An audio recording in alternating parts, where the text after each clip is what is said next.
the whole time that we've been here, my dad's been trying to send my mom videos and photos. Yeah, he's like, it's in the queue. It's not sending. Come to find out, his phone's been in airplane mode since we landed yesterday.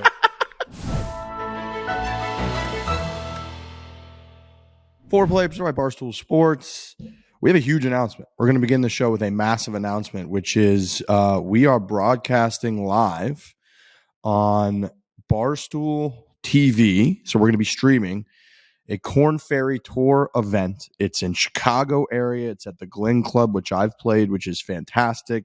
It is the end of July, so July 27th through the 30th. We will be broadcasting at barstool.tv, live coverage for 3 hours a day, Thursday, Friday, Saturday, Sunday, Korn Ferry Tour. Now, this has clearly been somewhere where Barstool Sports has been going in the last year or so. We did a college basketball tournament. We did the college football bowl game down in Arizona and Tucson, which was awesome, which I was at. Korn Ferry Tour, we spoke a lot in the fall, especially during Q school, during finals. Our guy Alistair out there, Brady Calkins, who's an awesome guy. They're out there at finals. We couldn't watch it. We're watching like the Shot Link, which is done by volunteers. You can't really.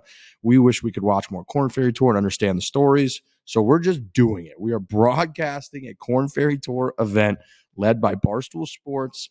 PGA Tour and the Korn Ferry Tour are teaming up with Barstool Sports, with Foreplay, with Barstool Golf, and we are putting on for 3 hours a day, I believe is the current plan, live coverage of a Korn Ferry Tour event. It is the NV5 Invitational presented by Old National Bank. It's in Glenview, Illinois, which is just outside of Chicago.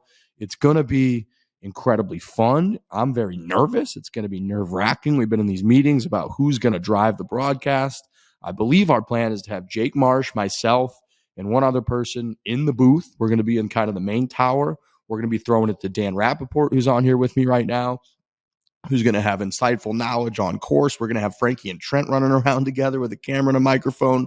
Kirk Menahan, my great friend Kirk, who's a golf nut, is agreed to be part of the broadcast. We're going to have all kinds of different personalities out there. We're going to try to mesh Barstool Sports with not interfering with the integrity of a professional golf tournament. These guys are playing for their lives. We speak a lot about how Korn Ferry Tour and the grind and the struggle and that side of golf doesn't get enough coverage. It doesn't get enough coverage from us. Like, I'd be the first to point our finger. We don't talk about it enough. We don't know enough about it. So now we're going to. We're going to broadcast it. We're going to highlight it. It's myself and Dan right now. Frankie and Trent are down in Myrtle Beach. Big news, Dan Rappaport. Big news. Big, very exciting news. It's been hard to keep this one a secret because this is what I want to do. This is the next step for us. Like, you know, we talk a lot about complaints that we have about coverage, and so we're going to try to fix it all ourselves. We have some really, really exciting things planned beyond just, you know, your normal 3 hours of coverage where we talk about shots. We're going to show off these guys' personalities. We're going to do some fun things that we've wanted to be done in broadcast before that we haven't been able to get our message across because we haven't had the levers of control, but now we do. So it's like you said, it's obviously a direction the company is trying to go, moving into live events. For us, you know, trying to bring our tone and our approach to a live golf tournament is something that's never been done before, and I think we're obviously super excited about the NV5, but we're also really excited about just continuing to grow and work with the PGA Tour more and more on this kind of stuff, because I do think there is absolutely space for some alternative type of coverage that doesn't look the same as the Golf Channel coverage that we watch 40 weeks a year. It's gonna be different. We'll probably mess some things up, but we'll also probably do some things that are really, really cool, and that hopefully opens up people's eyes to some possibilities to go a little bit more outside the box with coverage. So I cannot wait. I'm super excited. It's in Chicago, close to where I went to college, so it's sort of a home game. I think the crowd will be great. Barstool obviously has a big following in Chicago, so this is a big one. This is a big night. I feel like it's a big step for Foreplay.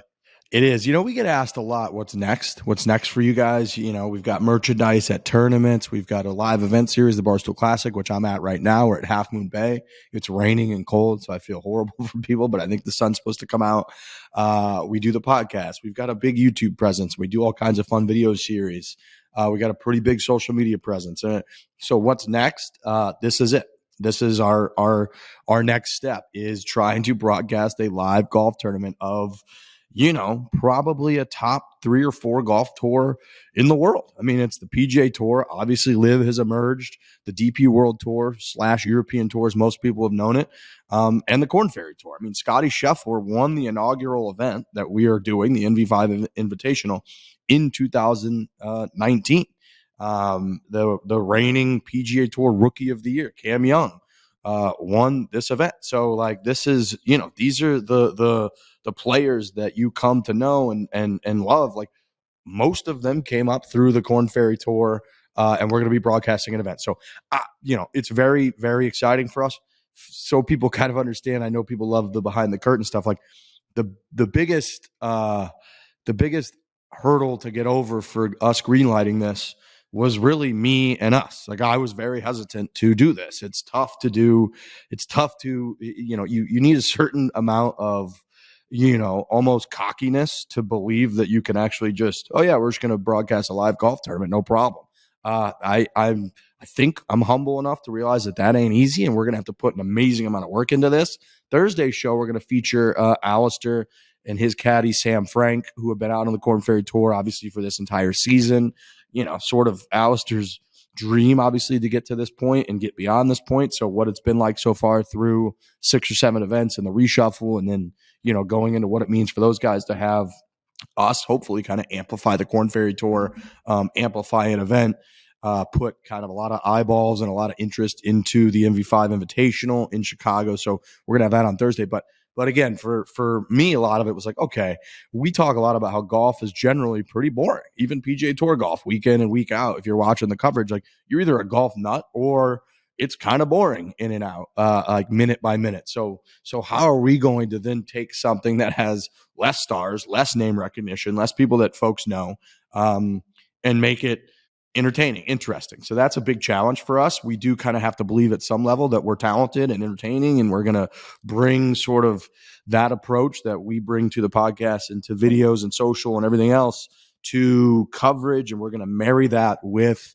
a professional broadcast. And Jake Marsh, who I texted him about this, and he seems to be pretty excited about it. I've never really spent that much time with him, but he crushed it with the other live events that Barstool has done. This is like his dream, is to literally be like a play-by-play guy in sports. That's what he lives for. So marrying, there's obviously a humor in that of like, Barstool Sports is a clown show, and here we have a guy that works for Barstool, does all kinds of Pardon My Take stuff, who wants to just be professional, and he literally calls fucking ping pong games in the office, and then he's calling a college football game, and now he's going to be calling live golf. So the whole thing coming together, I think there's a recipe for it to be incredible. I think there's a recipe for this to really provide an entertaining, interesting broadcast to very serious golfers that are playing for their lives and their career. And it's like, if they play well in these types of events, they could live out their dream of playing professional golf. And if they don't, they could be selling insurance or caddying at the local club, all year next year and for the rest of their lives. And that, and so us kind of bringing that to people, it's a big step for us. It's something we're very nervous about. It's something we're very excited about. And we kind of know we're going to have to put a shit ton of effort in to make it, great and make it worth it. But yeah, Korn Ferry Tour, PGA Tour coming together with us to allow us this opportunity. It's very cool. It's very intimidating, but also, we got to have a little mojo if we believe we can pull this thing off. We have the mojo, I think. We're definitely confident. I don't want people to think that it's just like it's going to look the exact same and it's just going to be us talking. No, we are broadcasting the event. We're handling the production. We're going to have a bunch of different personalities. It's not just going to be, the 4 of us from Foreplay. We're going to bring in a bunch of other Barstool talent. It'll look more, I would, assume more like kind of how the bowl game looked or the basketball tournament looked than it will the Golf Channel broadcast. It's not going to just be us talking over the same exact shots that you always see. We have some big ideas, and we're going to try and make this thing feel fresh. So I remember we were having meetings, and Riggs was talking about behind the curtain, and he was trying to, Riggs is doing his due diligence, and he's asking all the tough questions. What if this happens? What if that happens? And I'm just like, let's do it. And then at the end of the meeting, Riggs goes, oh, we're going to do it. And he goes, fucking Dan Rappaport, he's blowing his load. Like, come on, man. Like, you got to at least act like you have questions about it. I have been overflowing with excitement because doing like encore stuff is kind of another frontier that I want to get into. So I'm really, really stoked that this is happening. And we hope to see you all in Chicago. It's going to be a great time. Yeah, I think too, if we can convey the stakes, right? There's a certain level of when you watch a PGA Tour, and obviously they want to harp on the money and realizing that guys that are making, playing for first place in this event get $3.5 million, and second place is that, and that matters. That's a ton of money, but it's not really altering the course of their lives. Most of these guys, week in and week out, it's the difference between them making $7 million or $5 million. It's like, okay, they're still making that.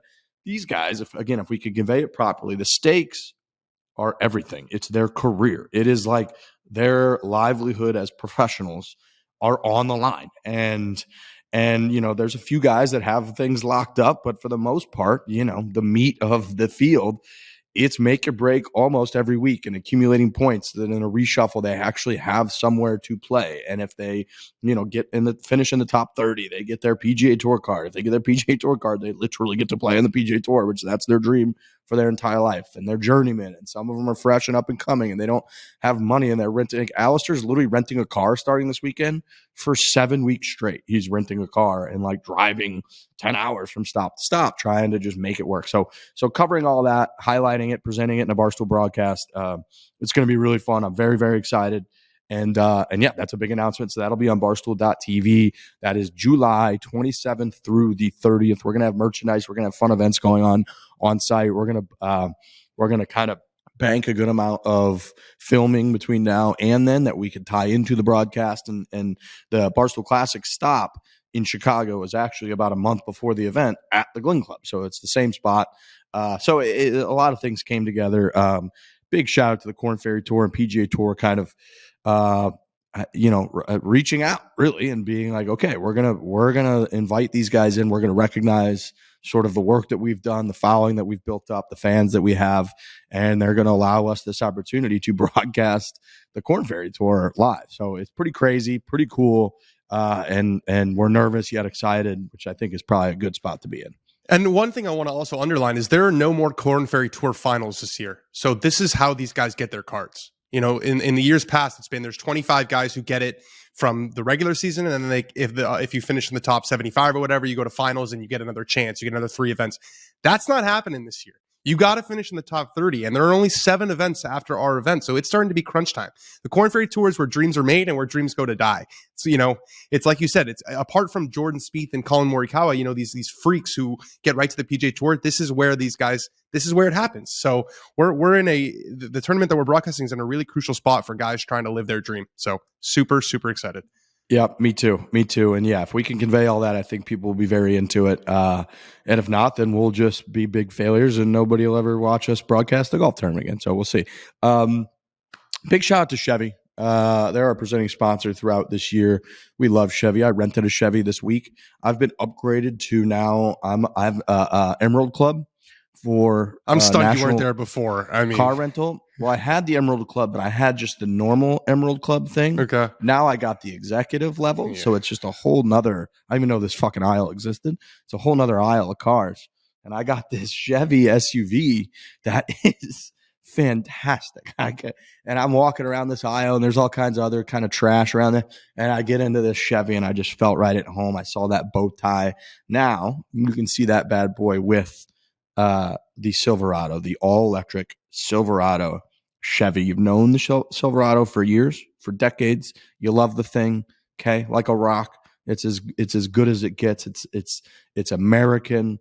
It's badass, and now it's all electric. It is the most valuable truck of Barstool Sports. We love Barstool Sports. We got the chance to see this puppy a couple months ago. We were blown away at this machine and how incredible it is. Available 400-mile range, GM estimated on a full charge. Go on over to Chevy.com to learn more. Just play around on their website, all right? Me and Frankie have been talking a lot about our leases are coming up. Obviously going to get into the Chevy game in terms of purchasing one.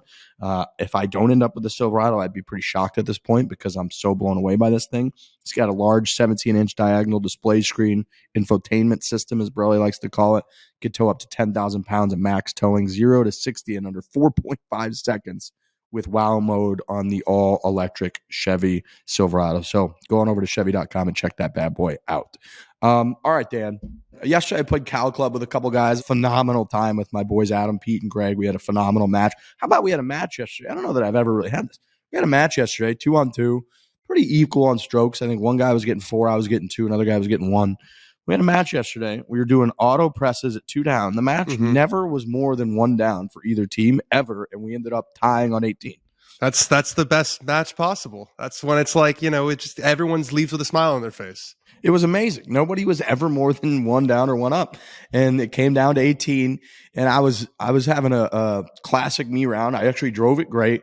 Couldn't hit an iron to save my life, and then was chipping and putting and making everything on the back 9. And we get to 18. And we've both got 2 of us in the hole. The other 2 guys are in for bogey. And me and the host on the other team, Adam, both have like 5 or 5.5 footers for par. And mine's 5.5 feet. His is a hair closer. And I just said, I'm going to offer this now. And this is your only chance. I'll offer you good. And if you don't take it, you're the one that's going to have to live with the results because I offered it. And he thought about it for a second. He's like, there's no way I can be the host and be a little bit closer and take that. So no. I said, okay, you're going to have to remember that. So I step up, drain it. And then everybody went crazy. And then he stepped up, drained it right in the heart. And everybody went crazy. So fantastic match. Okay. Wyndham Clark, having a great year. It feels like I don't have all the stats on that, but I was 2 weeks ago, me and Kirk were doing the show about the Mexico Open. He was like the second favorite in the field. I understand the field wasn't the toughest of the entire year, but it was like John Rahm, boom, then Wyndham Clark. He's had several, the Zurich Classic, I believe him and Bo Hostler is who it was, were right up there at the top. So he's been playing extremely well this year. I feel like he's not, we had him on the show about a year and a half ago, and he was great on the show, but I feel like he's not a name that a lot of people necessarily know in the world of golf. Comes out, designated event, Quail Hollow, major championship venue, team event venue with the President's Cup, closes it out down the stretch in pretty convincing fashion. Like a life-changing kind of day, I feel like, yesterday for Wyndham Clark. Yeah, it's a guy who's always looked the part, and I'm not just saying that because he's a very handsome guy. That's not just me saying. That's just an indisputable fact. But if you watch a guy swing the golf club, it's like, all right, this guy should win tournaments. It's beautiful, perfect balance, easy power.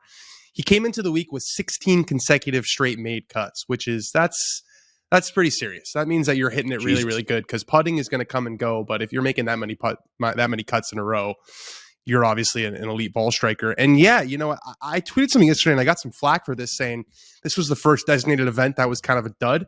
That's not a shot at Wyndham Clark at all. I mean, every player dreams of winning a tournament that's a dud because that means you're in complete control. A lot of the events that Tiger Woods won, apart from it being Tiger Woods, he's got a 4-shot lead that he turns into a 6-shot lead, right? And it's not exactly fireworks down the stretch, but that's what you want if you're the player. You want to suck the life all out of the tournament. That's exactly what he did. I got a good stat for you. Wyndham Clark gained over 19 shots on the field for the week. That's only happened 4 other times since the start of the 2020-2021 season.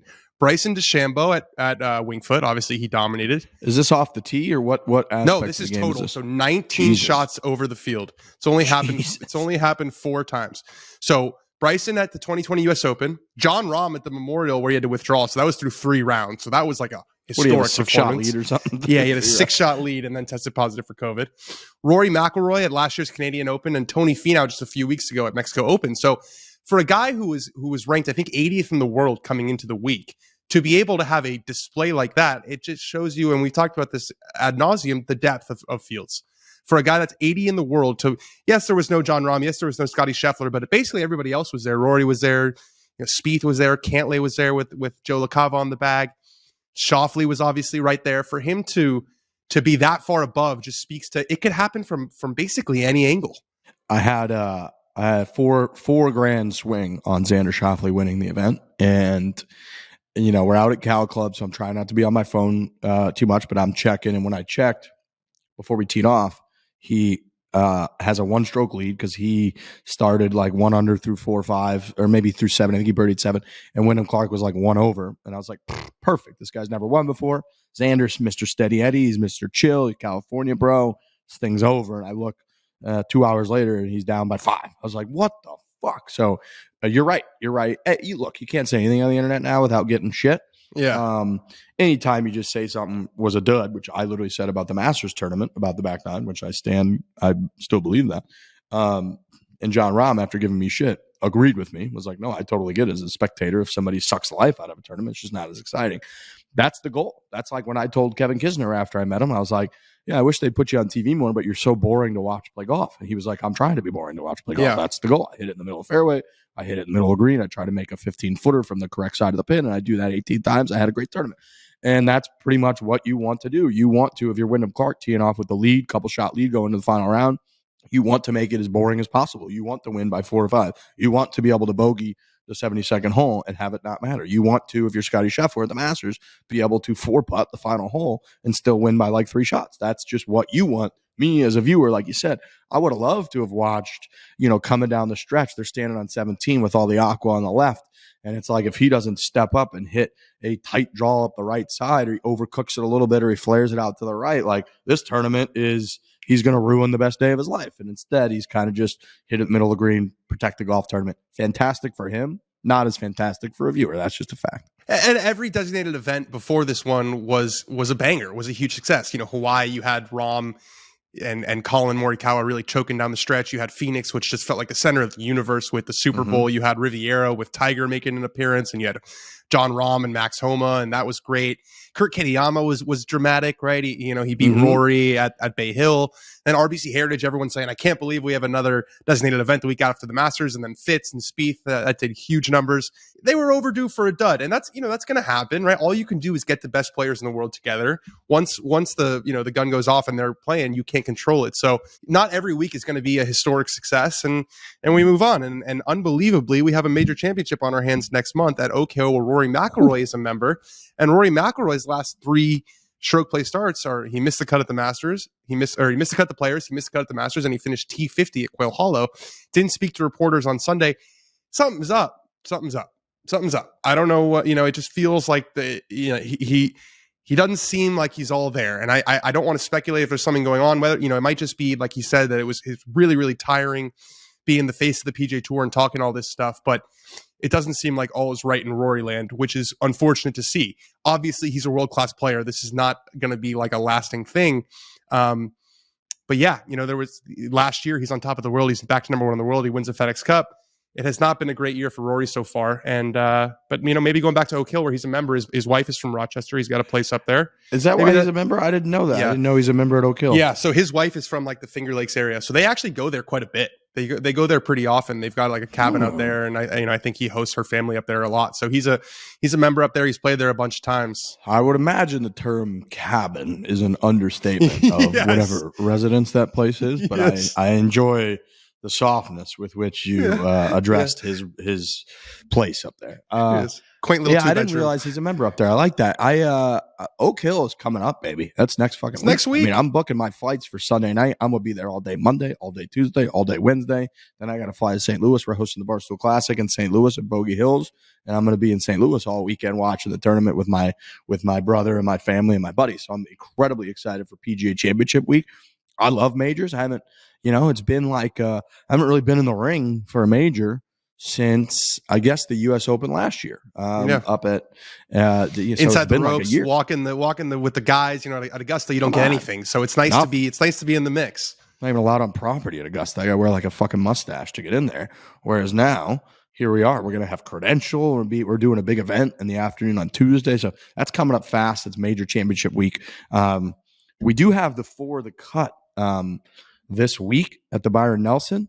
Let me look at this bad boy. I got to pick mine in real time. The Byron By the Nelson. way, my Fore The Cut to pick this week was Wyndham Clark. So was it really? Yeah, it was. I don't know if you're still keeping the stats. I don't know if you're still keeping the stats, but I'm on a bit of a heater with the Fore The Cut. I'm probably struggling, I think I've come back down to real life. I think I've come back down to real life. My pick's Akshay Bhatia, 21 years old, the lefty. Yeah, he's sneaky. Like he's basically already locked up his. Yeah, he's basically already locked up his card. All right, Akshay Bhatia. I really don't know exactly how to pronounce his name, which is tough because I'm a big pronounce the name correctly guy. I think it's Akshay Bhatia. That's what we're going with. He withdrew from the tournament after we recorded, so that's tough. He's not going to be able to make the cut if he's not playing in the tournament. Good news, it happened before we launched For The Cut and not after, because that would have been really bad. I don't think it's happened yet, actually. Someone withdrawing after. But we're changing the pick because of necessity. We're going with Matt Kuchar. Matt Kuchar. You remember Matt Kuchar? Matt Kuchar quietly is 48th in the world. probably wouldn't be quite so high if all the live guys didn't leave. But 48th in the world is 48th in the world and 45th in the FedEx Cup. His last 4 starts are T9, T3, T19, T23. Steady Eddie, Matt Kuchar, playing very, very solid golf. Yeah, so he's the pick, Matt Kuchar. I mean, I know the odds makers know that he's playing solid too, which is why he's like 7th favorite to win the tournament. But look, I'm on a hot streak. I had Wyndham Clark last week. He won the tournament. Matt Kuchar is the pick. My pick for this week for the For The Cut. This is a lock. I mean, this guy, I love this guy. He did just dead heat rule me again on a top 30 choice that I had, but I'm going Stefan Jaeger. That's my guy. He's been playing great golf this year. He's been making cuts. He's plus 5,000 to win the tournament this week. So I'm going with Jaeger, the Jaeger bomb, the Jaegermeister. And then if you want to hear the other two on the For The Cut bet, you're just going to have to keep listening because we're going to throw it to Frankie and Trent, the Borellis and the Ryans. Play golf Myrtle Beach. They're down in Myrtle Beach right now. They're going to tell you all about what they're doing, what's going on in their world. So big announcement, of course. Like I said, Korn Ferry Tour, July 27th through the 30th. We're going to be there. We're going to be on the internet, barstool.tv. We're going to be broadcasting that bad boy live. It's going to be fun, unique, different, professional golfers playing for their livelihood. Without further ado, let's throw it to the other two fellas and their fathers.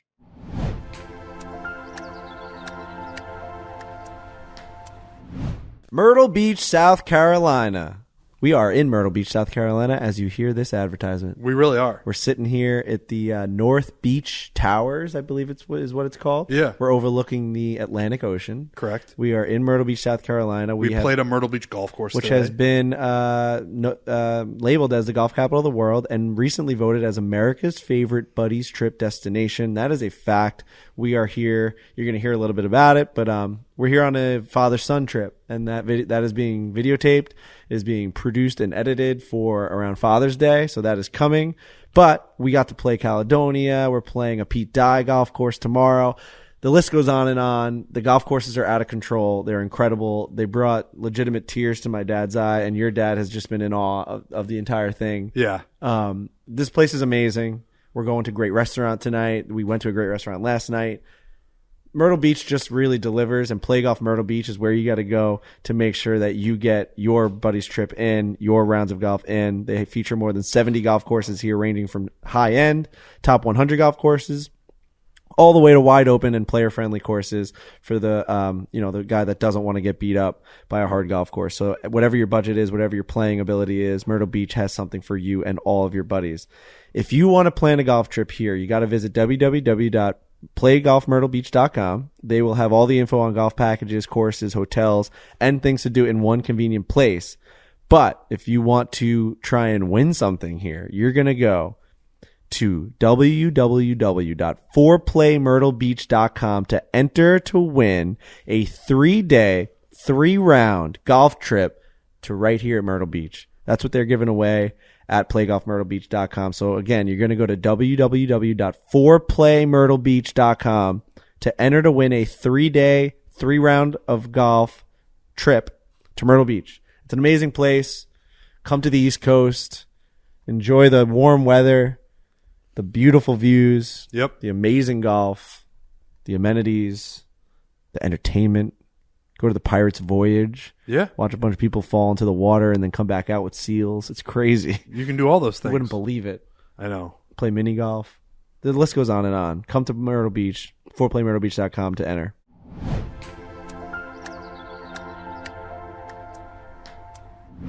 Okay, thanks, Riggs. Checking in from Myrtle Beach, South Carolina. It's the Frankie and Trent Show. Hello. Hello. How's it going, guys? Our dads are not here. They are taking naps. Oh, yeah. So he tossed to the dads. Yeah. So he said, here are the dads. And to much the surprise of the listeners, the dads are not here. I would assume that Gary Ryan is almost in, what is it, like REM 2 of his sleep, his second REM cycle? He's already in another cycle. I walked out of where we're staying, and his room is right before the front door of the condo or wherever we are. And his door was open, and he was just laying there fully asleep. Did you give him the nice room? I offered the nice room to him. Shut the fuck up. He wouldn't take it. What? He would not take it. So we're out here. That's crazy. We're out here in Myrtle Beach right now. We're doing a little bit of a dad's trip. We're going to get into that in a couple of weeks, you're going to see a lot of the content. We don't like to hype up the content too much anymore when it's not time sensitive, because everyone's asking for where the videos are.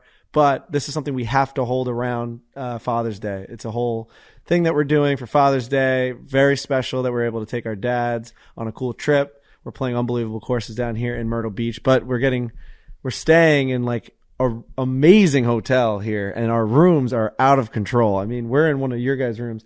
The views are insane. It's the ocean. It's the ocean, huge property underneath with all these pools and hot tubs. And my dad was basically at the swim up bar this morning, just fucking drinking mojitos and tequila with a little bit of splash of cran and lime juice. I don't know what the hell that guy drinks. It's unbelievable. But when we walked in, there's one room that's in a closet. There's no windows. There's one room that's in a closet. There's no windows. And then there's another room that's overlooking the ocean. And I looked at both rooms and I'm like, I can't take the nicer room. I just couldn't. And you're telling me that your dad he offered to just not take that? Yes. And wow. I think a big part of it was, you want to know the truth, is that when we got into the room, the big room, the main room, he left his luggage there just so he could walk further into the apartment or condo and see the rest of it. And I don't think he wanted to lug his luggage all the way back the to rest the of the way down to the nice room. But Scout's honor, hand on the Bible, I offered him the nice room over and over and over again. Because it's one's in a closet and one's a palace. My room is really nice. It's so nice. And I wanted him to have it, and he wouldn't take it, and he slept in the other room. We had an amazing day today, day one of the father-son trip. This is something we've been planning for a really long time. Emails back and forth. We have a great sponsor, the whole deal. So it's going to be a great little series that we're going to be putting out leading up to Father's Day, which is what, like June 16th, I think it is. I nailed right. that. I think I nailed Really? that. I think it's June 16th. It's always around that time. U.S. Open week, the whole deal. So June 18th? Fuck. And just, our dads in their own way are just characters. I know. Your dad fucking cracks me up, man. Dude. He sometimes doesn't get the joke, but like you laugh at like he'll take something seriously, and it made me laugh. I know. Like he hits a good drive and he turns back to the camera and he like you think that he's being like joking, but he was very happy about the good drive. We realized the golf course today was about 45 minutes from where we were, and the whole time that we've been here, my dad's been trying to send my mom videos and photos, and this will not be in the video because we didn't video it. I know. It's unbelievable how funny this was. Recapping, or just a play-by-play of what's going on with him during this trip that he's been going on. And so we've been in Myrtle Beach for about 16 hours at this point. He kept complaining that it was in like the queue. Yeah, he's like, it's in the queue. It's not sending. Come to find out, his phone's been in airplane mode since we landed yesterday. So he goes, at one point he goes, I think my phone's been on airplane mode. And what was the line he dropped that I just laughed for 20 straight minutes in the back of the seat. He goes, it's been a while since I've been on that plane. Under his breath. He goes, you know what he goes? You know what he does? He looks down his phone after we figured out that it's been on airplane because all these text messages are starting to come in from Trent's mom. Yeah, my mom is texting him, where are you? Where are you? We're going to wait for you to have dinner, which means he did a pre-airplane mode, probably at home, went to the airport, and then he goes, he looks at his phone and he just goes, I've been off that plane for a while, for a real long time. It's been like 16 hours I've been off that plane. You know what's really interesting? And I couldn't believe it, dude. It's interesting. You don't realize what your parents are really like until you're around them with other people. That I've never met them either. Right. You met my dad like a couple times, but we've never spent a lot of time together with you. And so when my dad does these things, I'm just like, all right, like just give me your phone and we'll figure it out. Yeah. So when I hear you laughing in the back of the car, I'm like, oh yeah. And the airplane mode thing was insane. That was incredible. He was just like, yeah, that's been on airplane mode for almost 24 hours. I mean, they've both just made their presence made, you just know that they're here. You know, they're the dads of the trip.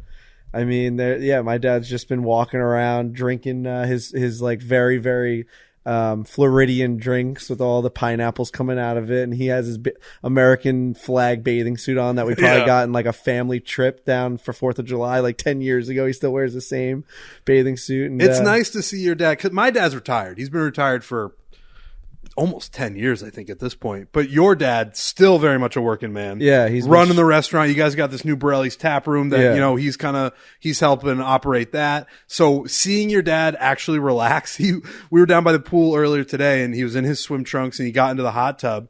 He was over there for about 20 minutes and came back over and was like, I felt my entire back decompress when I got into the hot tub. It's like, dude, you've been working 20-hour days for like 50 years. Yeah, he came to me just because I needed this. Like, he's like, this came at a perfect time because he's just been so stressed.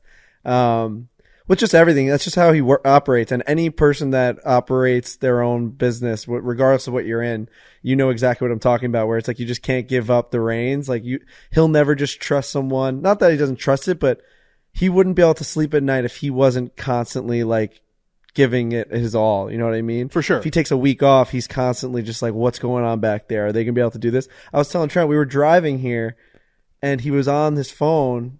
He was sitting by the pool. And he was on his phone texting, because that's what he does. And he was just rattling off what the restaurant back home needs to his vendor, where it comes to like cups or glassware. And then like, you know, the cheese is going to come in and all of that stuff, like lettuce. He knew exactly how many boxes and shipments that the restaurant needs this week. And I looked at him and he did maybe for 10 minutes. I'm like, did you have like a list or inventory? He's like, no, it's just, I looked at it before I left. I just looked. It's the eye test. I just know. Like, no one else could even fill in for that guy because how do you do it the way he does it? It's impossible. The blueprint is in his head. It's in his head. And then you get the other side where he hits his first shot and he's like, you know, I watch TikTok and the only TikToks I watch are Paige Sporanics and she's got those boobs and now I got my arms out here. I'm like, all right, Dad, hit the golf ball. Hit the golf ball, Frank Borelli. He's like, bippity boppity. Oh, look at these boobs. I can't hit them like that. I'm like, Dad, stop now. Yeah. Oh, he's incredible. He really is. He's just out of control. He's a character. I say all the time he's out of control. He doesn't even realize he's out of control. They're having a great time. This is coming. Yeah, we got the 2 restaurants now. So he's really just working hard, but this was amazing for him to get away. Oh, Brendan, what do you say? I think the best part while we were at, you know, what we were doing earlier was when he just got into like a 10-minute conversation with the person who works at the store, telling them what we do. Oh, dude, you missed this. He was like, TaylorMade sponsors these guys. They treat them like professional athletes. Yeah, my dad. So we could just say we're working with Golf Galaxy. Yeah. Golf Galaxy has us down. They do this whole thing. I said I wasn't going to give away any of the video, and I don't want to hype it up. And I've been doing that for the last 10 minutes. It's just what we did today. I know. But I guess I wanted to preface that by being like, don't like say this is old content. I hate when people do that. Like we talk about it when we're filming it, or we do it on the podcast, and then the video comes out in 3 weeks, and they're like, old content. It's like, no, it's not. It's a brand new video. We just happen to talk about it on a podcast when it happened. Whatever. We're at Golf Galaxy, and my dad's walking around to the Golf Galaxy people. They're like the people that signed this deal. They're the ones they're the reason why we're there. They know why we're there. My dad opened the store early. And this is like corporate Golf Galaxy people also. Like the reason we're here. And my dad goes up to those people and he's like, you know, I really appreciate everything you guys are doing here. We're gonna make sure that they tag you. They're gonna put videos on YouTube. They're gonna put videos on YouTube and they're gonna talk about they have a big podcast. And you know, he goes, they're gonna pump the shit out of Golf Galaxy. So he's thinking that they're doing this out of the kindness of their hearts. Like, he goes, you won't believe the amount of stuff these guys are going to do for Golf Galaxy. He goes, you won't believe it. He goes, you guys made a great decision today. That guy's thinking in his head, like, I know we sold the package to them where it's going to be TaylorMade athletes. You wouldn't believe anything that happens with these guys. He's like, you know, they're hitting TaylorMade clubs. You know, they do a lot for them. And the guy's like, he got a thank you out of them. They're like, thank you, Mr. Borelli, for securing that deal for us because we didn't have anything in writing. We talked about on the last show about how we need to be nicer to old people. Yeah. We're kind of doing it on this trip. Yeah. I don't put them in that category yet. They're still very like capable human beings. For sure. Because at this point, I mean, if you're anything under, if you're if you're a normal 75-year-old, you're like a 50-year-old from 20 years ago. You know what I mean? Like the 70s and new 50. Because my dad is 71. And he looks unbelievable. Yeah. He's just like Piping alive. Like he's just funny, vibrant, tan. Really tan. Can hit the golf ball fucking really well. That's no old person. You know what I mean? Like I think it's an old person when you see them. But yeah, we are being nice to them, and I think they deserve it. And they definitely do. They've been very nice to us, and it's been a great week. Well, it's going to be a great week. I wanted to talk about your dozen performance. Holy shit. Yeah, the dozen came out. That has come out. It's been out for a week and a half now. Mm-hmm. So if you haven't watched it, go watch our match against the Honkers, because I'm going to spoil it right now if you haven't watched it. What a performance from you. We won. We won. We were a 20 seed and we defeated a 2 seed in the Dozen Trivia Show hosted by Jeff D. Lowe, sponsored by all types of great sponsors. And I am a Dozen fan, so I watch pretty much all of the matches. Same. So I've watched all of the Honkers matches, this new iteration of it with Robbie and Gia and Clemmer, and they're incredible. Well, Gia's never missed like a pop culture question in her life. She's incredible at face mashups, celebrity face mashups. Clemmer's a robot. He's a sports Clemmer dictionary. Legitimately opens up cards. Have you ever seen this? He opens up baseball packs from like a random year, 1996. Okay, we're here with 1996 tops, and he just picks it. And then he'll just read he'll look at the player and he'll just tell you a story about the player. Oh, this was Jeremy Giambi. He got drafted by the Oakland Athletics it's crazy.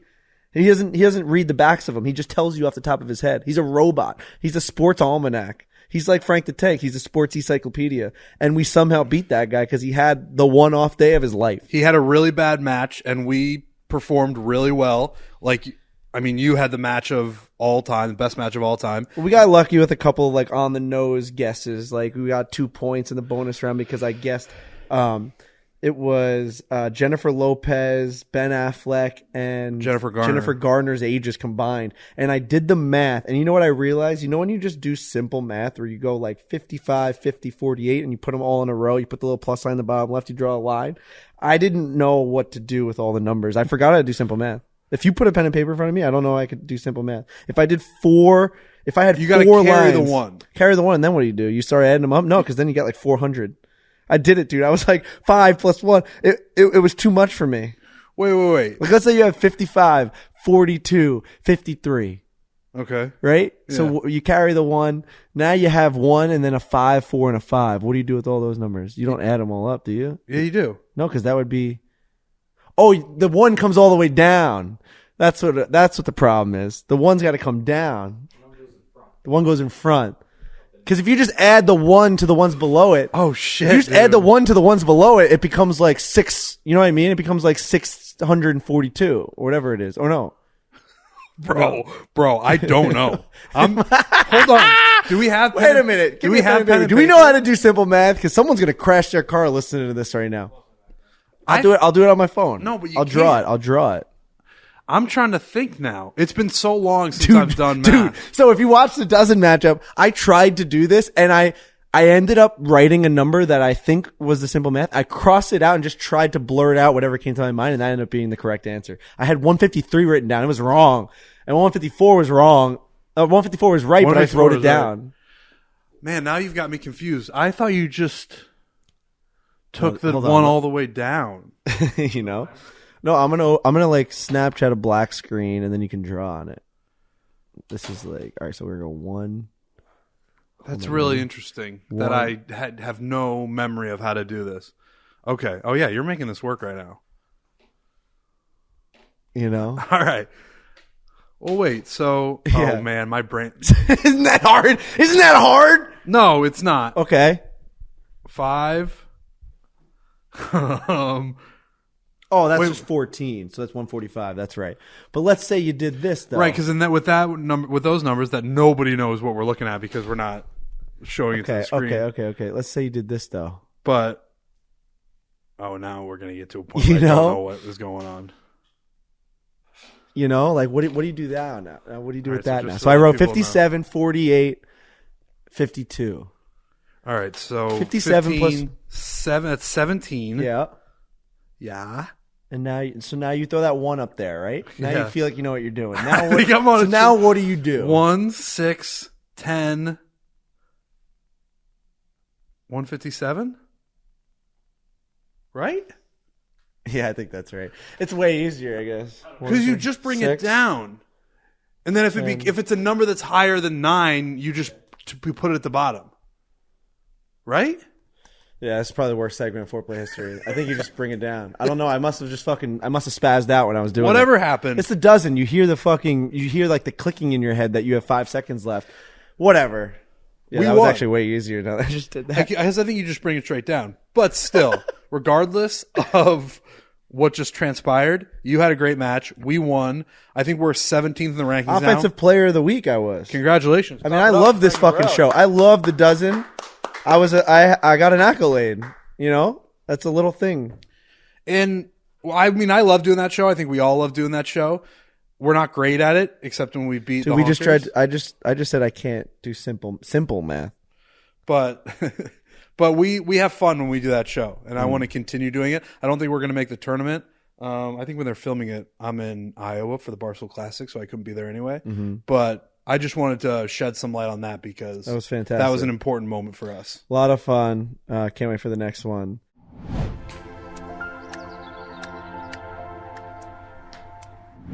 Barstool Sportsbook, an amazing sportsbook, the best sportsbook on my phone. I have it right here. Hands I got down, the AT&T Byron Nelson that's coming up this weekend, or this week really on Thursday. We've got a For The Cut bet right now. You want to tell me what those names? So I picked Hideki Matsuyama. I've got Siwoo Kim, and then I actually didn't see. Okay. Hold on. We've got 2 more in there, but really the crux of the issue here, or what I'm trying to get to is, you got to go to the Barstool Sportsbook app, and you got to go to the exclusive section, and you got to be able to bet with foreplay, For The Cut. Make sure you get in on the mix.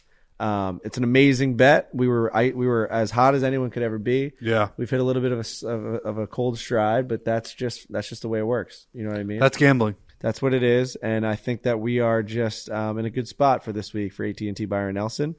And I think that the Barstool Sportsbook is incredible. And Barstool Sportsbook is now offering $1,000 bonus for new players. So if you've heard about this For The Cut bet, you haven't gotten in on the mix yet, you haven't downloaded the Barstool Sportsbook app yet, you're going to want to download it right now for a $1,000 bonus for all new players. If your first bet loses, you get up to $1,000 in bonus cash. So download and create an account today and use code FORE, F-O-R-E, to unlock your $1,000 bonus. Be sure to use code FORE to unlock that $1,000 bonus. Terms apply. Must be 21 plus. Gambling problem, you have to call 1-800-GAMBLER. Make sure you do that. Barstool Sportsbook. Wow, $1,000 bonus. So yeah, you just make a bet, and if it loses, you get $1,000 up in bonus cash. Love it. Do it. That sounds amazing.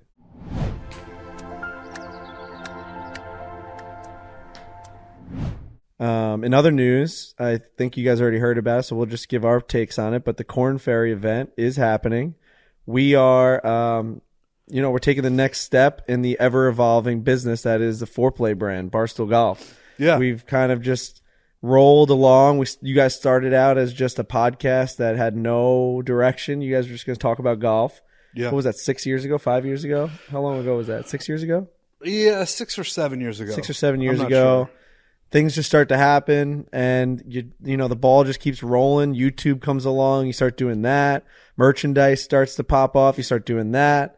I mean, now like within each sector, it starts getting crazier and crazier, right? Like not only are you doing videos on YouTube, but now you're in video games because you were streaming on YouTube. Yep. And then now not only are you doing merchandise and you're on site, but you're selling merchandise in the PGA Tour tents. It just keeps getting bigger and bigger and bigger. It's like, what's that next step? And it seems like it's kind of, it's like a big media step where, we're going to broadcast something. It's not something that I ever thought we were going to do, but I also never thought we were going to do any of the other stuff. And it just keeps kind of going. This feels like the next step of like taking over a space or like, making our mark on golf and media.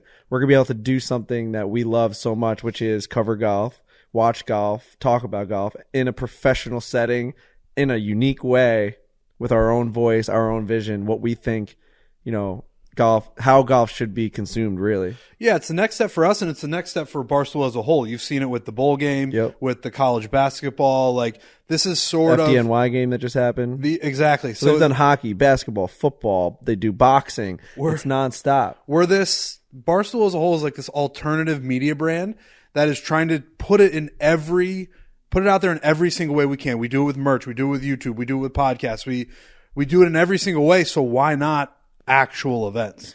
I feel like in the beginning of Barstool, you would never think, like when I was just a diehard fan of Barstool, going to sleep watching the rundown every single night, you like, as a fan of Barstool, when I wasn't working there, I'm like, oh, I like Barstool because they're not the ones showing it on TV. They're just the guys that are in the stands, like, talking about it.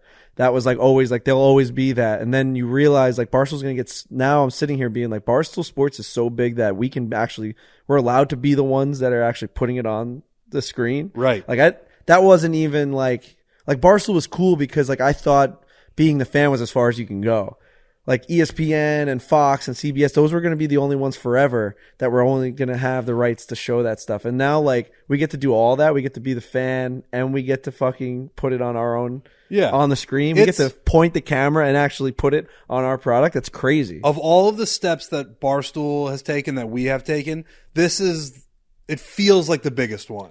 It's huge. I mean, there's a lot of steps, so I don't want to say that it's the biggest one, but getting into the actual, like, media rights game, you're right. Like, the legacy media of Fox and NBC and ABC, like, those were always the Titans, and they were always going to be the Titans. But it come to find out that the internet has way more power than everyone ever thought, and now we're just trying to get into the live rights game. And it's a huge event. The NV5 Invitational, Korn Ferry. Obviously, these guys are playing for their careers. They're playing for their lives. It's the step to the PGA Tour. Guys, legitimate lives are on the line when it comes to this event. So we're going to take that very seriously. We're also going to put our own spin on it. I'm really excited for it. I think it's going to be super successful and entertaining. And I think it's just going to shine a lot of light on a part of golf that needs it. Like, you can't watch a Korn Ferry Tour event right now. And I think that this is really cool that we're going to be doing this. We've done a lot of stuff with Alistair. I've actually gotten like a bunch of emails about all these stories. I told you guys once, there's that company Carry that I think is just really interesting. I don't think we'll ever do anything with them. I don't know how we could. They're their own type of business. So, I mean, no free ads, but I'm going to talk about it. They basically like invest in these players, like almost like they're like stock options, where like guys can get together, put a bunch of money behind a player, and then they watch them through Q School, and they basically financially back them. And if they make it through to the PGA Tour, whatever, everyone benefits off of it. The guy benefits off of it. It is what it is. But it's like, it's that whole carry system, carry them through. And I get these emails because I'm hooked up to like their newsletter of like every single week there's a life-changing story on the Korn Ferry Tour. Yeah. Like, when you read like what they went through to get there, like, I mean, Joel Damon talks about like where he was at in his life. Max Homa talks about where he was at in his life. Alistair legitimately on this show talked about like, you know, you're just getting by like check by check, just trying to make it. You're like taking money out. Some guys have to quit. Some guys like have to give up. And like the fact that we get to like kind of put our name and our mark on that type of sport is really fucking cool.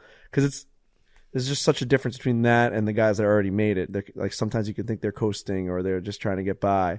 Like, from event, they're just cashing checks. That's not what the Korn Ferry is. Korn Ferry is, you better play well or else you're not making it. And I fucking love that. That's like that's Barstool. You work and then you get successful. If you don't, you fail. Yeah. Yeah, and I think the Korn Ferry Tour has so many of those stories that if you can just figure out a way to contextualize it for a larger audience, because if you're just looking at the PGA Tour, you kind of know who the big names are, where they're from, what they're going through, where they're at in their career. You just don't have that for the Korn Ferry, and I hope that we somehow can shed a light on some of those guys, contextualize it for our audience who's going to watch this event, and then show them how do or die this tour really is. It's going to be amazing. A lot of people are going to be involved. It's going to be entertaining, so I cannot wait for that. It's in a couple months. But it'll be here before you know it. We'll be pumping that thing like crazy, and hopefully everyone will support it and watch it and enjoy it. Do we got to do For The Cut, our picks? For The Cut. So Danny and Riggs, did they say their picks, or are we saying their picks? They did say their picks. All right, so I'm going to do what I usually do. I'm going to go here on the Barstool Sportsbook app, and I am going to just kind of scroll the Byron Nelson, the AT&T Byron Nelson at TPC Craig Ranch in Texas, USA. I am picking Siwoo Kim. Wow. So I just wanted to get mine out there while you scroll. Now, we're on an ice-cold streak, aren't we? Oh, When's the last time we won a For The Cut bet? It's the Ice Age. Has it been months? Has it been weeks? Always months, I think. Always darkest before the dawn. That's what they say. We were on fire at one point. No, we got ice cold really fast. Hold on now. Let me just. I exited out because my phone was starting to spaz out on me. So the guy that I'm going to go with, just because it's hitting me right in the feels, is I don't know. I want to win one. I'm going Hideki Matsuyama. Okay. All right. Okay. I feel like we always try and find these diamond in the rough guys. I'm going with the guy that's just going to make the cut. Yeah. Simple as that. I We're trying to win a bet. Siwoo Kim. Trying to win a bet. Yeah. It's simple as that. It's not going to torpedo the odds too much. It's not going to torpedo the odds too much. We don't always have to shoot for the moon. At this point, I want to win this bet. So I'm going Hideki Matsuyama. Okay. It's as simple as that. I like that pick. I think we got a good chance to win For The Cut this week. I really like Myrtle Beach. Yeah, we've seen a lot of different parts of Myrtle Beach. We've been in like the touristy, in the mixed part, which I guess is like South Myrtle Beach. Kind of gives you that like,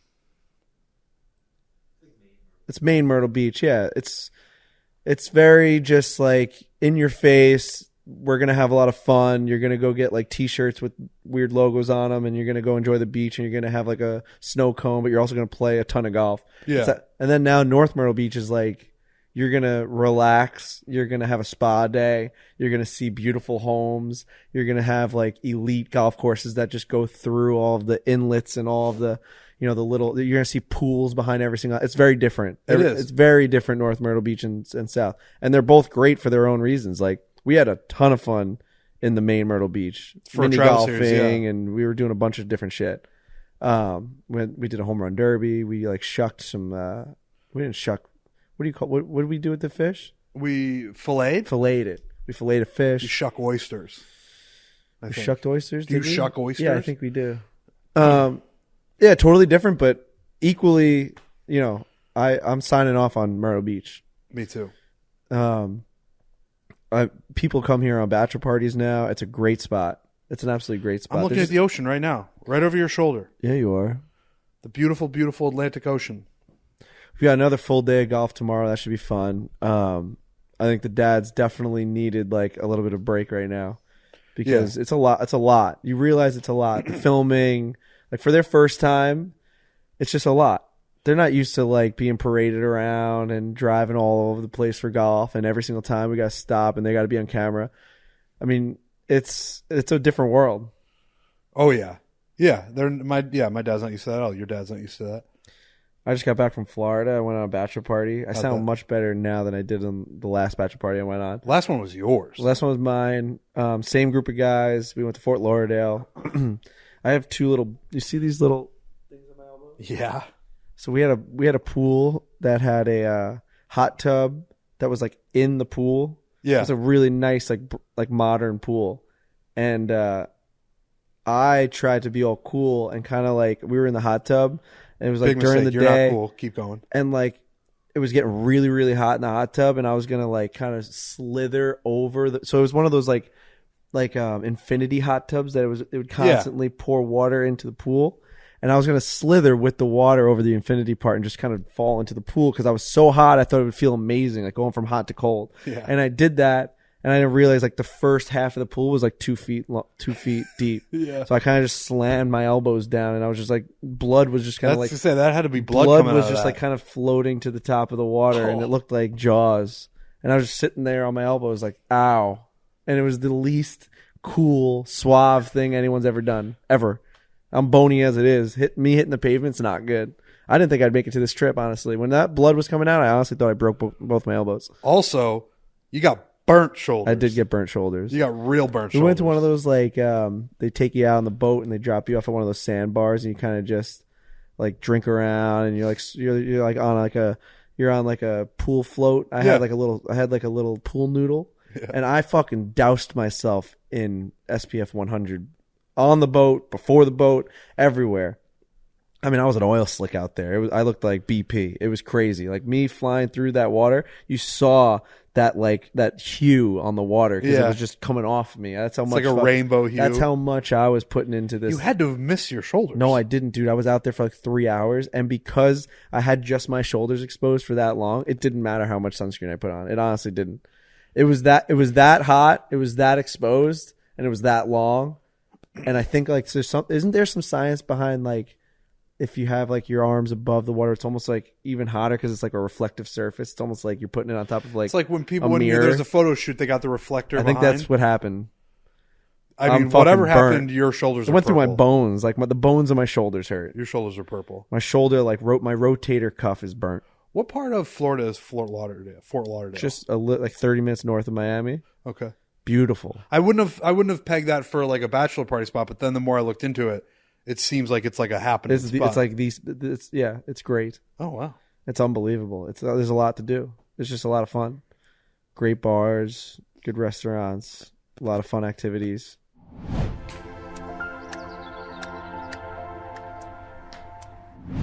You ever think about my underwear, Trent? No. You don't? Nope. Maybe you should. No. I wear Tommy Johns. Okay. Now I'm starting to come around on it. You know what I'm saying? Tommy Johns is worth knowing. Like, you should know that I wear Tommy Johns. You should know that I am in the comfort of Tommy Johns. I know that you are. You should know that. That's why I don't think about it, because I'm not worried about the moisture wicking capabilities. And, you know, I don't even know that they promote that. I know that it's moisture wicking. Right. For sure. No? Yeah, because we're in Myrtle Beach. It's humid. It's really humid. So you got to have moisture wicking. But I don't think about your moisture wicking. When you're wearing Tommy Johns, you're that much more comfortable. That's really the point I'm trying to make.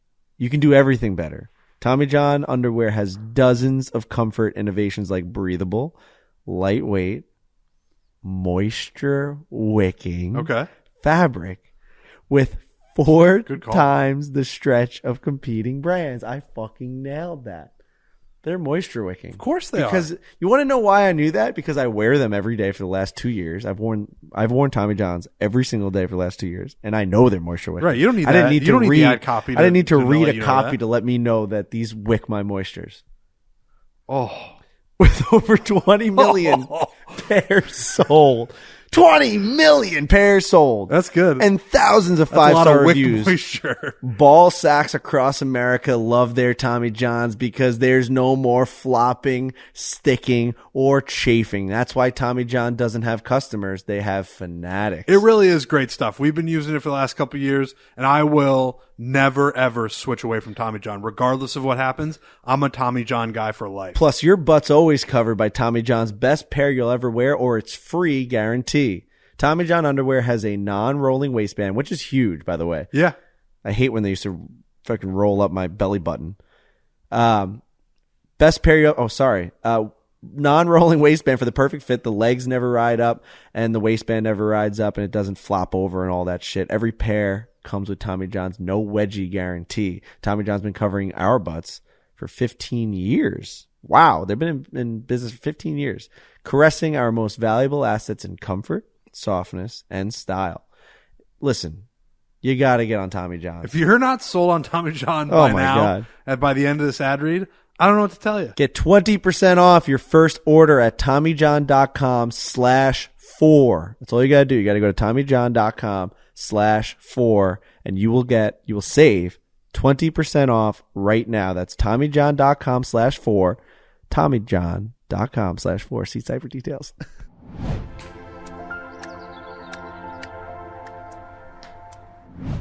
I was in Dallas for the Chicks in the Office live show.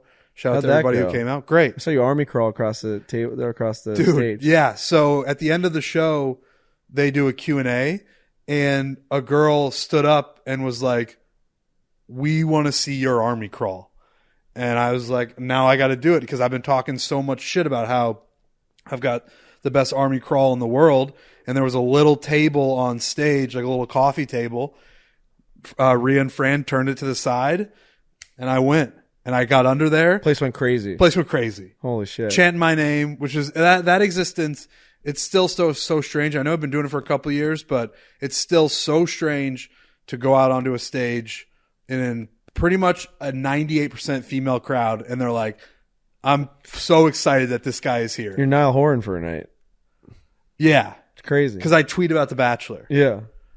Which is great. I love it. The shows are so much fun. Rhea and Fran do such a good job. I go out there for 25 minutes. I do an army crawl, and people go crazy. Let me tell you, you'd have fun on a bachelor party right now. Like luggage guy Trent would do well in Fort Lauderdale. Like just do like well a play. anywhere, for being honest. What? I think you do well anywhere. But I'm saying like where there's gaggles of women that are all together, basically like a rotating. It's like a moving blob of Chicks in the Office shows. Office manager. I almost called you office manager, Brett. Luggage guy Trent would fucking crush those areas. Sometimes I think about coming out of retirement. You just bachelor party retirement, partying retirement. I wish you would have for mine, man. I wish you would have just been like, I'm coming to that thing. I'm showing up in Nashville, and I'm just showed up, bro. It would have been the all-time moment. I do so little now. I gotta just do it, man. It was funny after the let it rip. After the Chicks in the Office live show.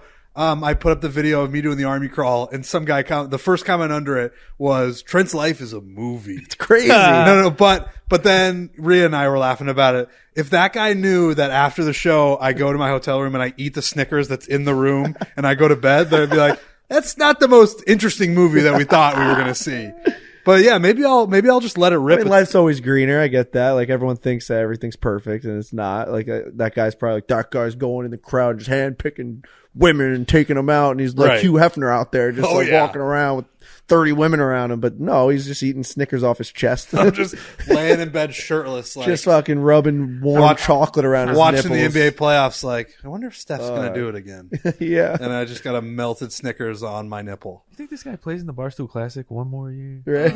Yeah. I should have done it. If I were gonna do it, it should have been for your bachelor party. Are you you're watching this NBA finals? Like, I mean, not the finals, but this Golden State Warriors versus the Lakers. Like, do you watch it for LeBron legacy or Steph legacy? I was having a debate with my buddies. It's really interesting matchup because it's like, very interesting. You don't know who to root for when it comes to like coolness of rooting. Well, I want to say that as a person who lives on the East Coast, I watch 1/4 of those games. Yeah. Because then it's too late and I'm going to bed. They're great games. They're so good. And I try to stay up as late as I can, but then I'm just like, I got to go to bed. Dude, LeBron's like 38. Is that He's 38, yeah. That's fucking crazy. The guy's moving still. And I know it's like MO to hate LeBron at Barstool. Dave hates LeBron. Yeah. I've hated LeBron because of Dave. Like, he's made me hate LeBron. LeBron's super hateable on social media and like his interviews and stuff. He's the guy says he can quote The Godfather. He says he reads. He's cringy. He says he reads The Godfather. He knew Kobe was going for 81. He says his favorite movie and book is The Godfather, and he couldn't name one quote. He's very dislike. That's infuriating. He's easy to dislike off the court. On the court, hard to argue. It's just like, I watched that movie. Oh my God, Air. It's the new movie about signing Michael Jordan. Fucking phenomenal. For such a boring premise, like, we're just gonna sign this guy to a deal at Nike. It's like one of the better movies you'll ever watch. Where'd you watch it on? I watched it in the movie theater. I went to the movie theater. I got a fucking large popcorn, a large Pepsi. You ever hear of it? You ever hear of a movie theater? I fucking love. You ever go to the movies, pictures? I used to go to movies alone. You ever do that? Yeah. I go to movies all the time. Alone? Of course. Underrated. It's amazing. You don't want to talk during a movie. 100%. Right. That's why dates at movies never made sense to me. Yeah. Like a first date at a movie, you're just sitting down, you're watching a screen. Anyway, that's a guy who thinks it's gonna be dark in there. He's gonna get like an over the pants hand job. Yeah, that's the only reason. It's like the only reason he's in there. When you're in you're just like, school, I'm gonna fucking go to this movie and I'm gonna get my fucking penis touched. That's like what you think is gonna happen. True. Then you grow up and you're like, let's go to dinner. Let's just go to dinner. Yeah. But you're still kind of hoping for the same result. Just like wherever the lights are off, let's just go over there. We're gonna pay and the lights are gonna be off. What were you saying?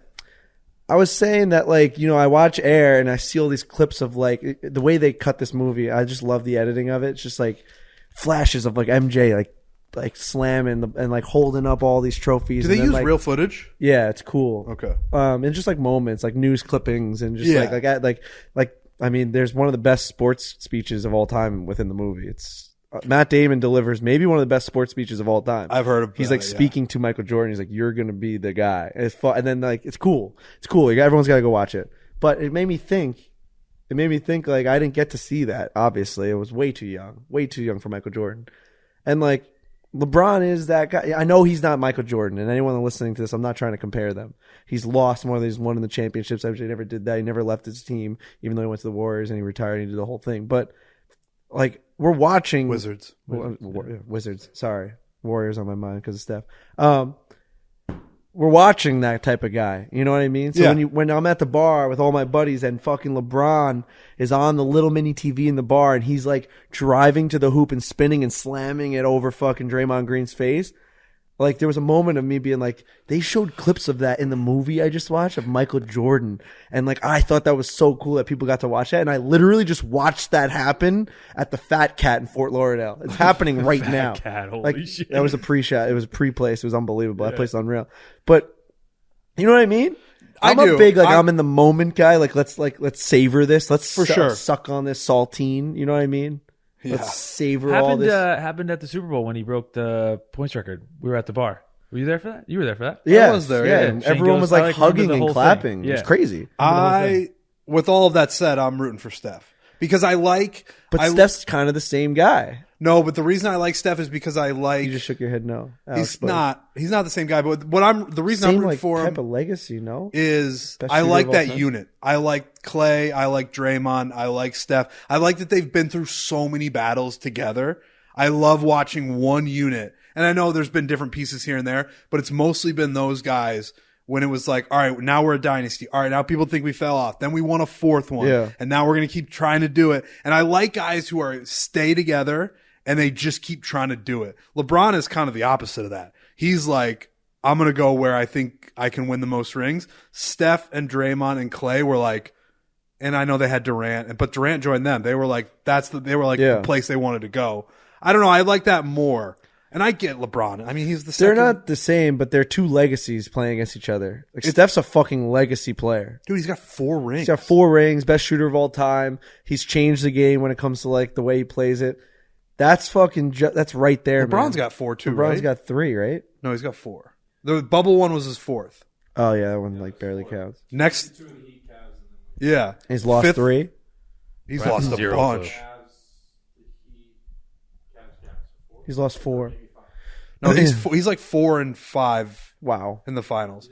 4 and Either 6 way, maybe. it's an amazing series. And I just thought like it was cool that to step back and be like, it's happening right now. Like you're gonna watch highlights about that in 20, 30 years. Absolutely. Those like spin moves to the basket, like that's the stuff that's gonna play when they make the LeBron James movie. And the 5th ring is important in the NBA. That's the Kobe had 5. Yeah. Jordan had 6. But like if you get 5, I mean at 4 you're already like. One of my buddies tried to tell me LeBron's been an underdog his whole career. No. Like every championship he's ever played in, he's been the underdog except for like one with the Heat. Like basically every team he's ever faced has always been the better team. Like on the Cavs, he had nobody. Like the Heat teams, like were I'd have to go back through it. The Heat teams were underdogs. Heat teams were not underrated. They were underdogs in all, but like on the betting line. You know what I mean? Like they actually, like LeBron's actually been not favored in most of his championships. That might be right. They ran into that Warriors team a couple times where they were probably the underdog to those guys. The Cavs were probably underdogs every year against Warriors. Well, right. Not the first year, I don't think, because they Cavs probably could have won that if they didn't get so hurt. I'd have to go back through it. There might be some truth to it, right? But those Heat ones, I'm sure they were the favorite. But then I made the argument being like the way he worded it, it was like LeBron's like never should have made it. I'm like, just because you're not favored in the championship doesn't mean that like you were just the best team in the regular. Like he was still on like one of the best teams. He's been the best player in every playoff series pretty much since he's been alive. I guess it's Like there are those Durant Warriors teams. Like Durant is a motherfucking beast. But LeBron is here's the thing about the NBA is that if you have the best player in the series, you have a good chance to win. Yeah. And LeBron has been that guy for a long time. You know what's not that? The NHL playoffs. I know. The fucking Florida Panthers are up 3-0 right now over the Toronto Maple Leafs. They steamrolled the Toronto Maple Leafs in Game 3 when everyone thought that they were it wasn't steamroll, they won in overtime. But they outplayed them the whole entire game. In a series where everyone thought that the Magic was going to come up because they just beat Boston and like obviously the President's Cup best team of all time. They beat them in Game 7. Holy shit, the Florida Panthers. Like, that just goes to show if you have the best players on your team, which obviously Boston did this year, it doesn't matter. It just doesn't matter. It's all about getting hot at the right time in the NHL. Just getting hot at the right time. And they're good. Like, the Panthers are good. Like, Barkov. They won the President's Cup last year. Like, Bob has the potential to be the best goalie in the league. Makes $10 million a year. And he kind of is, like, right now. So, are you getting into this Knicks run? I'm getting, I'm bing bonging. I have a text message that I actually pulled up to my buddies during preseason basketball being like, I think the Knicks got it. Like, the Knicks have the juice this year. I watched like a preseason Knicks game. I had nothing on, and I just liked it. I just liked the team. I like Jalen Brunson. I really like him. And Julius Randle is fucking awesome. And then that acquisition of getting Hart, that guy's legit. So, I mean, this guy's like kind of, what are you? Game 4 tonight. What? I'm a Cavs fan. You're a Cavs fan. He's a Cavs fan. We knocked his ass out of the playoffs. Game 4 tonight, so people will know if it's Game 4 tonight. either 3-1 or 2-2. Yeah, hoping it's gonna be 2-2. But yeah, that was talking ball and puck. One thing I wanted to bring up, which is why I grabbed a mic, was how sick is our next line of PGA Championship merch. We put more out. Yeah, so we sold out of almost essentially every single thing of PGA merchandise, all the really good stuff. Like, we have T-shirts, obviously that's going to just live on the website until it sells out, but T-shirts always just stay in inventory. The really big, like the hoodies, the quarter zips, the rope hats, all the stuff that we take a lot of time making sure it's in inventory. It's the way that we want, it's the quality we want, the partners that we want. That stuff sold out within like a day. It was just gone. So we thought, all right, all those people clearly wanted to get it in time for the PGA Championship, which is in a couple weeks. How do we like restock this? And then we realized, like, what are the odds that all those people that bought that are actually going to the PGA Championship? It's probably slim to none. Like, a very small percentage is actually a lot of people going to the PGA Championship up at Oak Hill. That's a given fact. But I'm saying, like, a lot of people from around the country are also buying this merch because it's unreal. So it shouldn't matter when we put it on. Let's just restock this. And even if they don't get it right before, even if they get it the week of the PGA Championship, it's fine. So we made that decision. We put it out on sale, and it's selling like crazy. It's fucking insane how many people want this collaborated, like, official merchandise. And yeah, I mean, we put out Unreal, UNRL, actual company. We put out Unreal hoodies. Who started by a guy named, I think, Michael Jordan. That guy's name is Michael Jordan. Yeah. He texts me every time we bring it up. Yeah, so we sold out of the first wave. Put more out today, and that stuff's going like crazy too. So there's a real appetite for it.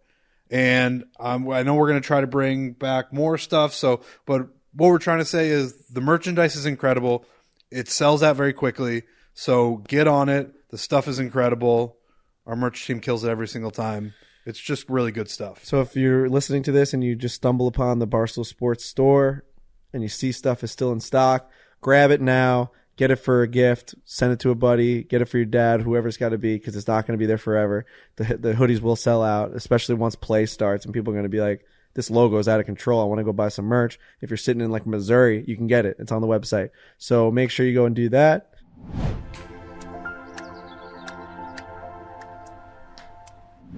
If you suffer from symptoms like ADHD, lack of focus, no productivity, your brain is constantly wandering, I'm telling you, you need to check out Proper Wild's clean all-day energy shots. We just won the dozen. I was going to say, if you want to see what Proper Wild does, go watch our dozen. They're a proud partner of the dozen, and they're a proud partner of Fore Play Golf podcast. Right before our first episode, give me some. Bang! Right before our episode of the dozen, I sat at my desk, which I have Proper Wild clean all-day energy sitting at. I have a whole box of them. I have the peach mango flavor at my desk, and I took a little rip of this. I took the nip, and I just sucked it down, and I went on to have my best trivia performance of my life. I'm not even kidding. Not only your best performance, one of the best performances. 9 points, offensive player of the week. We finally won. We beat a 2 seed as a 20 seed. All thanks to Proper Wild. It made me feel refreshed, energetic. I was on my toes. I was thinking. I'm telling you right now, Proper Wild is the way to go. Proper Wild uses organic caffeine stacked with L-theanine. I was told it's not L-theanine. Someone messaged me. Theanine. It's theanine. Okay. Or did they say it's not theanine, it's theanine? Right, because they would have to literally write out how you pronounce it. He did one way or the other, but I just don't remember which one it is. So we're just going to say that we don't know. But that's what it's packed with, and it's stacked with L-theanine or theanine, which has clinically been shown to boost your energy, focus, and productivity without the jitters or crash. So that's my most important part about Proper Wild. It's going to give you the energy, but it's not going to make you feel all jittery where your heart's going to be racing. I'm telling you right now, you're going to feel really good. No preservatives, no artificial sweeteners, no horrible chemicals, just a natural tasting energy shot with clean ingredients that work. So go to properwild.com/barstool to try Proper Wild for 30% off. You're hearing these words. You're seeing what it did. I'm telling you it tastes good. I'm telling you that it feels good. You got to go to properwild.com/barstool and you got to try Proper Wild right now for 30% off.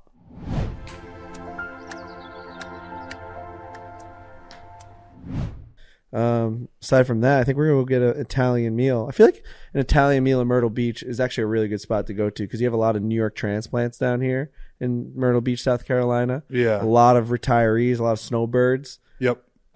They need good Italian. Northeasterns need good Italian where they're going to be living. And I think it's just really fresh, good seafood. So you're going to get like your zuppa de pesces, and you're going to get all your good clams oreganata. All right, let's wrap this thing up. He's going to start throwing around these all your this galamad and all that. You start know what I mean? flexing his Italian but terminology. I'm saying it's just going to be a really good family-style Italian meal, I think, tonight. At this place, Umberto's. I'm very excited. I want to eat a lot. Which I don't think is in any relation to the Umberto's next to Just UBS. about to say that. We went to one on Long Island one time. We got pizza. Umberto's is in right next to UBS Right Arena. next to UBS. Really Yeah, good yeah. spot. Also go to Umberto's. See me? We have 2 pizza places on Long Island. I'm pushing other pizza places on a very popular podcast. While I do that, go to fucking the tap room. Borelli's tap room in Long Beach is actually doing our first official open within the next couple weeks. So look for my Instagram or whatever when we announce that. If you're in Long Beach, we're doing soft opening. So if you're there, you can go stop by. You can have our limited menu, our drinks. It's going well. I love it. I love having a place. Support Borelli's and support Mr. Borelli. He's not even supposed to be there. It's not like his thing. It's me and my cousin's thing. Like it's my cousin. My cousin's running it, and now my dad's there. He put a 20-hour day there the other day. I'm like, Dad, you got a restaurant already. I said that you to him. barely run that thing. Like with everything with COVID, like you barely got that thing up and running. Now let us do this. This is our generation. He's there every second of the day. It's 40 minutes away from his house. He's driving on Ocean Parkway. I'm like, Dad, you got to stop going there. He's not going to stop. I said those exact same things to him at the airport when I saw him yesterday, and he's like, "It's got my name on it, so I'm going." Love that. That's like an old school way to look at it, and he's right. You know, he takes pride in the restaurant. He's taking pride in the tap room. He's like, if I invested in another restaurant, maybe I wouldn't go every day. Do you? But it's my name on that. It's his name. Right. He's like, if I got a Chinese place or whatever, Right. Mexican place, I would just whatever. But unfortunately, It's his name. He's the type of guy, and I'm just saying this because he works so hard. Like, could he even retire? no, there's no chance. He's like he's kind of living on it. He's kind of like, I like doing this. Yes, 100%.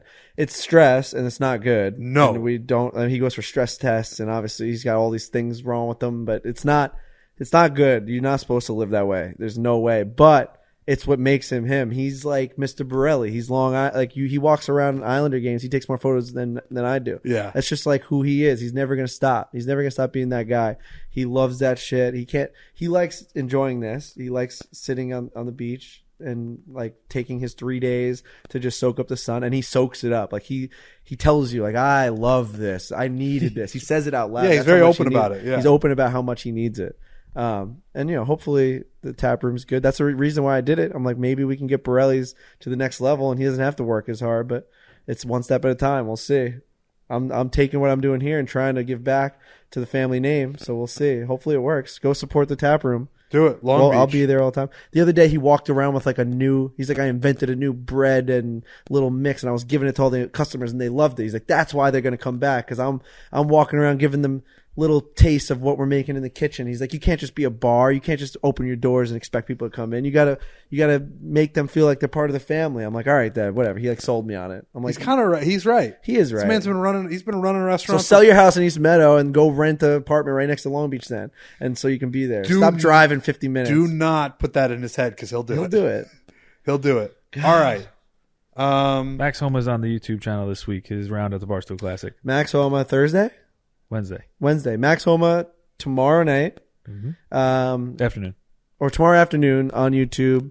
He plays in the Barstool Classic, a competitive round. He wants to try and do well. He's competing against other Barstool fans and personalities. So Colt that's on Nost YouTube. is there. Colt Nost is there. Last thing, because I know we're running Johnny long. Manziel was supposed to be there, but he bailed. I want to give a shout out to our sports video.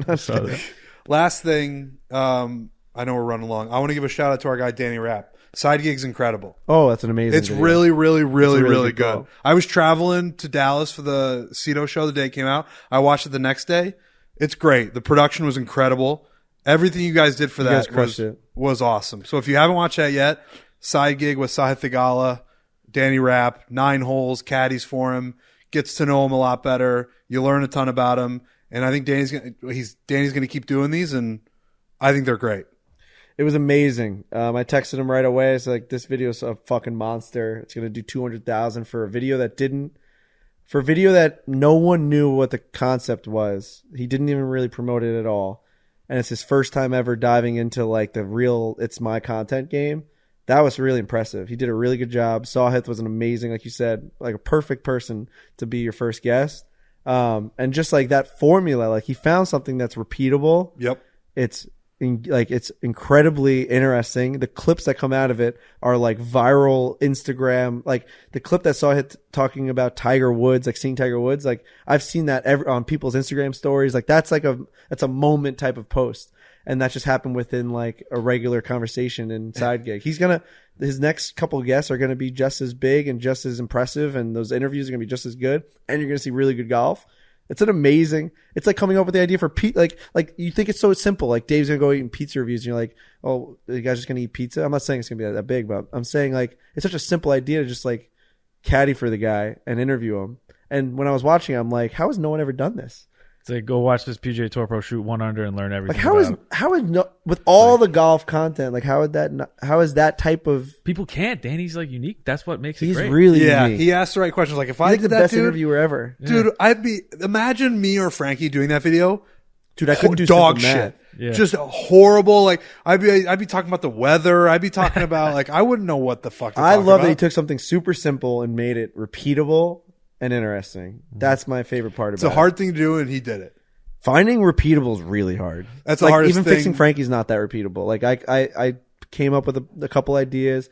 I think it is like I'll keep like getting different guests. We have a couple episodes to go, and they're gonna come and they're gonna be good. But you can't do that forever. You can't just keep like getting a million different like mental psychiatrists. Right, you gotta like be a This guy can interview so many fucking golfers, and I'm gonna watch every single one of them. They're really, really interesting. Yeah, so go check that out. He was always going to find his like lane. He was way too impressive. The reason why we hired him is because he's super impressive. And the first couple of months were like, because we didn't like really know where to put him. We tried. He didn't know what to do. The big mistake. We tried to make him one of us when he just needs to be. He's Danny Rapp, and it's awesome. Yeah, the video's incredible. I like him way more now, like personally. He's just he's just. I'm not saying I didn't. I just don't think that exactly we gelled like in the beginning. I don't think like we put him in the wrong spot.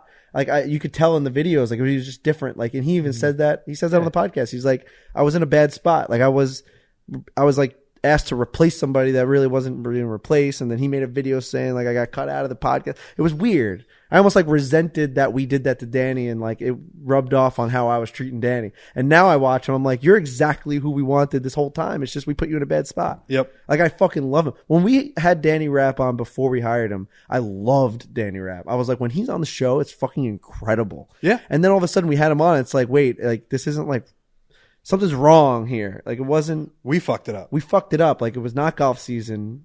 We were forcing it on people. I was forcing it way too much. I was like putting too much pressure on it. And now he's just fucking doing his damn thing.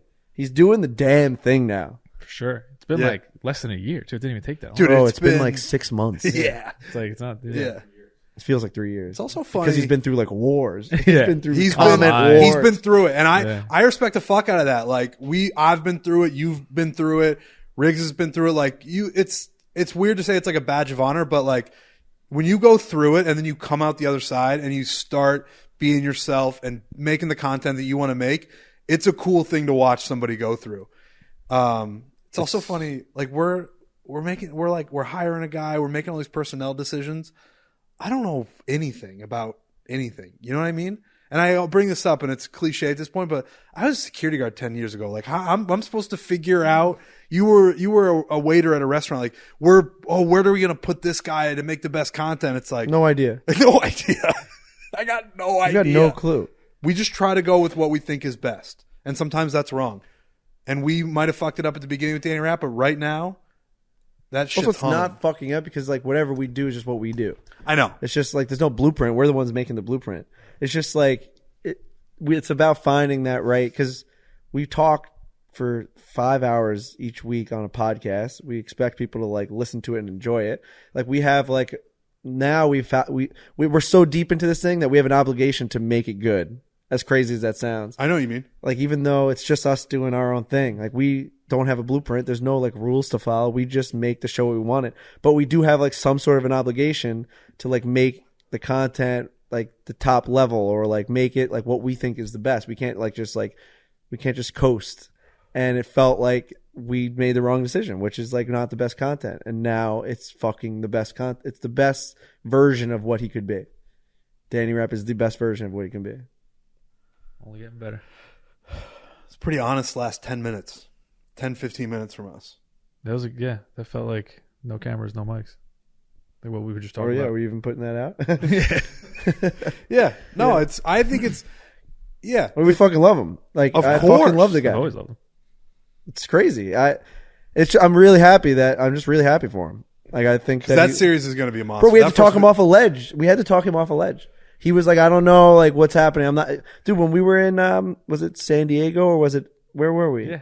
I think it was San Diego. Taylor, he's like, I'm not like, nothing's working, nothing's clicking. Like you guys aren't like 4-man scramble. Everyone hated because I was in it because Lurch wasn't there and this wasn't happening. Like when we do the videos, like I'm too good or whatever. Like it just wasn't clicking. I'm like, dude, you're gonna find it. And then you talk to him and Riggs talked to him. Everyone talked to him. You talked to him. Yeah.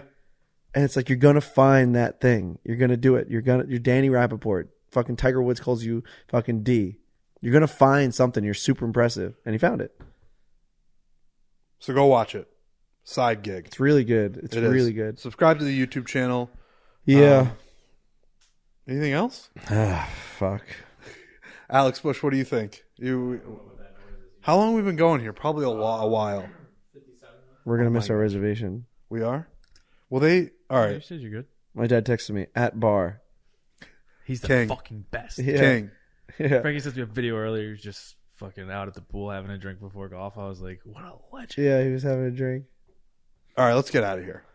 That's it. That's the show. Buy the merch, watch the videos, listen to the podcast, get pumped up for the Korn Ferry. Sorry for the Tranky and Tranky and Front.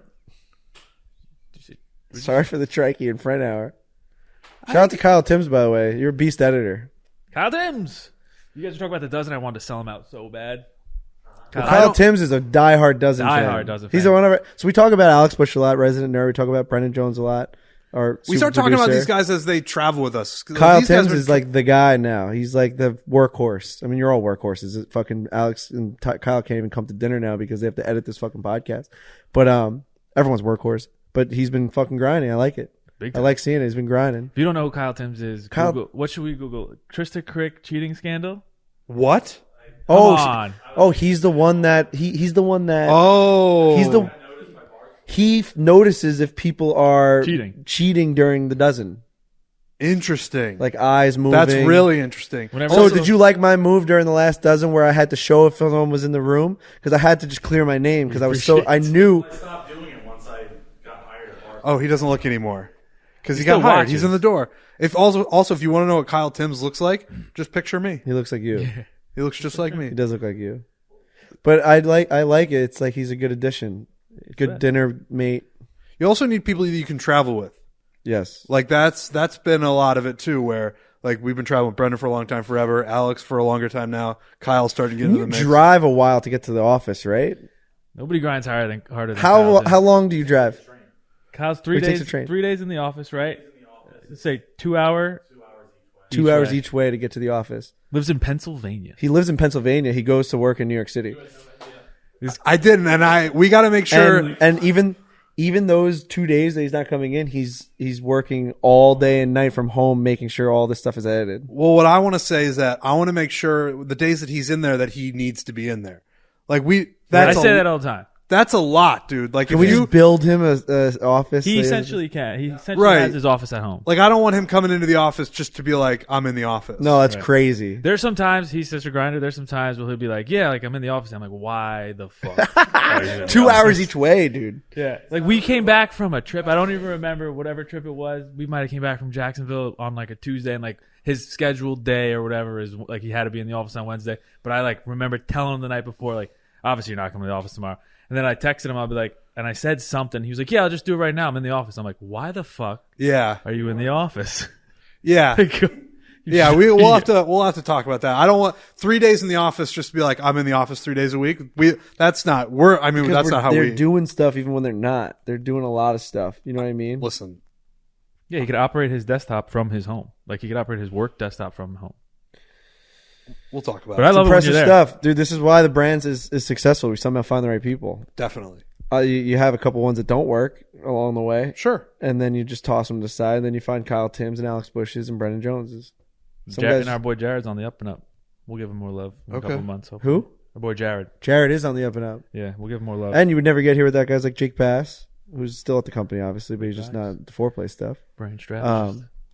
We had some weirdos that worked like weird. We had some weird puzzle pieces that didn't fit. You know what I mean? Yeah. This might be where we end the podcast. Yeah. Well, all right, let's get out of here. You know, it wasn't all roses. No, it was just muddy. Yeah. We had one guy that just like worked for like a week and was like, I'm not doing that anymore.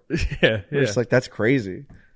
He's like, I just didn't think I'd be fucking. You can't think. He's like, I didn't think that I'd be like out there like filming and doing stuff. We're just like, what did you think was going on around here?